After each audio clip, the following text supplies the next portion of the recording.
নমস্কাৰ বন্ধুসকল, মই হিৰেণ।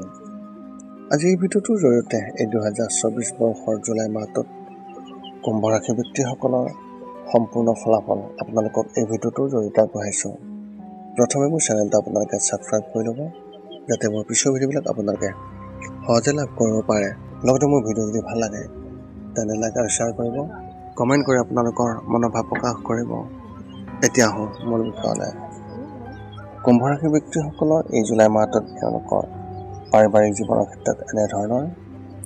এই মাহত আপোনাৰ ভাই ভনীসকলৰ লগত কোনো বিষয়ত কাজিয়া হ'ব পাৰে, গতিকে তেওঁলোকৰ লগত মৰমেৰে ব্যৱহাৰ কৰক আৰু কথা ভালদৰে শুনিবলৈ চেষ্টা কৰক। আপোনাৰ পৰিয়ালত সম্পত্তি সম্পৰ্কীয় পুৰণি বিষয় আহিব পাৰে, যাৰ বাবে সকলোৰে মনত আতংক থাকিব। লগতে পৰিয়ালৰ কোনো সদস্যৰ অসুস্থতাৰ সম্ভাৱনাও আছে। সেইবাবে এই মাহত আপোনাৰ পৰিয়ালৰ বিপদ দূৰ কৰিবলৈ প্ৰতিদিনে পুৱা হনুমান চালিচা আবৃত্তি কৰক। ব্যৱসায় আৰু চাকৰিৰ ক্ষেত্ৰত এনেধৰণৰ। এই মাহত মংগল গ্ৰহ আপোনাৰ ওপৰত গধুৰ হৈ পৰিছে, যাৰ বাবে ব্যৱসায়ত কিছু লোকচানৰ সম্ভাৱনা আছে। বজাৰত আপোনাৰ বিষয়ে এটা নেতিবাচক ভাৱমূৰ্তি সৃষ্টি হ'ব পাৰে, যাৰ ফলত আপোনাৰ হাতৰ পৰা বহু ব্যৱসায়িক চুক্তি হেৰাই যাব পাৰে। যিকোনো চুক্তি কৰাৰ সময়ত নিশ্চয়কৈ আপোনাৰ বয়োজ্যেষ্ঠসকলৰ সৈতে আলোচনা কৰক। চৰকাৰী চাকৰি কৰা ব্যক্তিসকলৰ এই মাহত তেওঁলোকৰ মনত ভৱিষ্যতক লৈ আশংকা থাকিব, যদিও তেওঁলোকে নিজৰ কামত সন্তুষ্ট হ'ব। ব্যক্তিগত খণ্ডত কাম কৰা ব্যক্তিসকলে এই মাহত নিজৰ কামৰ প্ৰতি অধিক আগ্ৰহ দিব আৰু কোম্পানীটোৰ প্ৰতি ভাল মনোভাৱ থাকিব, যাৰ ফলত আপোনাৰ যি বছ সেই বছৰ সন্মুখত তেওঁলোকৰ শক্তি বৃদ্ধি পাব। এই মাহত আপোনাৰ দৰমহা বৃদ্ধি হোৱাৰো সম্ভাৱনা দেখা গৈছে। শিক্ষা আৰু কেৰিয়াৰ ক্ষেত্ৰত এনেধৰণৰ। বিদ্যালয়ত অধ্যয়ন কৰা ছাত্ৰ ছাত্ৰীসকলে এই মাহত নিজৰ বাবে নতুন সমাধান বিচাৰি উলিয়াব আৰু ইয়াৰ বাবে সময় উসৰ্গা কৰিব।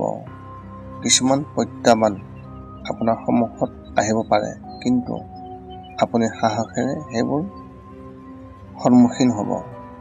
উচ্চ শিক্ষা গ্ৰহণ কৰা ছাত্ৰ ছাত্ৰীসকলে কোনো কথাত হতাশ হৈ থাকিব পাৰে। মূলতঃ হোটেল পৰিচালনাৰ ছাত্ৰ ছাত্ৰীসকলে এই মাহত নিজৰ ভৱিষ্যতক লৈ চিন্তিত হ'ব আৰু নিজৰ বাবে নতুন বিকল্প বিচাৰিব। চৰকাৰী পৰীক্ষাৰ বাবে প্ৰস্তুতি চলোৱা ছাত্ৰ ছাত্ৰীসকলে এই মাহতে সোণালী সুযোগ লাভ কৰিব পাৰে, গতিকে নিজৰ চৌপাশৰ বিশেষ যত্ন লওক।